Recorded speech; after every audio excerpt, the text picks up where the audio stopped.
আসসালামু আলাইকুম এভরিওয়ান। আমার নাম তাহারিমা। একটা অনেক বড় গ্রামের ছোট্ট বাড়ির ছোট্ট একটা সাধারণ বউ আমি। ছোট্ট বউ বললাম কারণ আমার খুবই অল্প বয়সে বিয়ে হয়েছিল, আর আমার বয়সী সকল মেয়েরা এখনো পড়াশোনা করছে। তবে হ্যাঁ, বিয়েটা আমার নিজের ইচ্ছাই হয়েছিল, পরিবারের চাপে কিংবা আমার অমতে হয়নি। সেই 2022 সালে আমার বিয়ে হয়েছিল, আর আজ দাঁড়িয়ে আছি 2026-এ। এই এতগুলো বছর কিভাবে যে কেটে গেল কিছুই বুঝতে পারলাম না। আর হ্যাঁ, আমাদের একটা ছোট্ট ছেলেও আছে। এই তো আমি, আমার স্বামী আর ছোট্ট ছেলে, এই ছোট্ট সংসার নিয়ে আলহামদুলিল্লাহ ভালোই আছি। এখনো কিছু মানুষের এক অন্ধবিশ্বাস রয়েছে যে ভালোবেসে বিয়ে করলে নাকি সুখী হওয়া যায় না। একটা কথা বলি, একটা সময় আমাকে অনেকেই বলেছিল ওই ছেলে তোর জন্য নয়, তোর অনেক বড় ঘরে বিয়ে হবে, অনেক সুন্দর ছেলের সাথে বিয়ে হবে, ওই ছেলের সাথে বিয়ে করলে তুই কোনোদিনও সুখী হতে পারবি না। এমনও বলেছে যে আমাদেরকে দেখছিস না প্রেম করে বিয়ে করে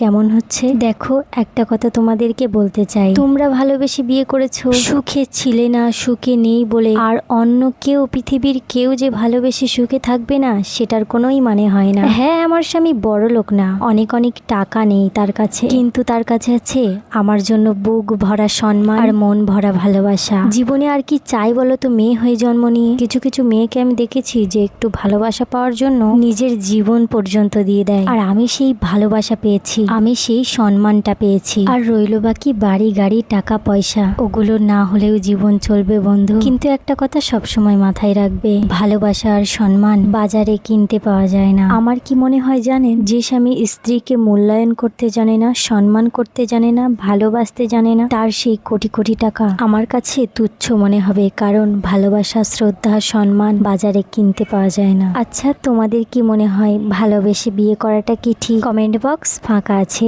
অবশ্যই জানাবেন।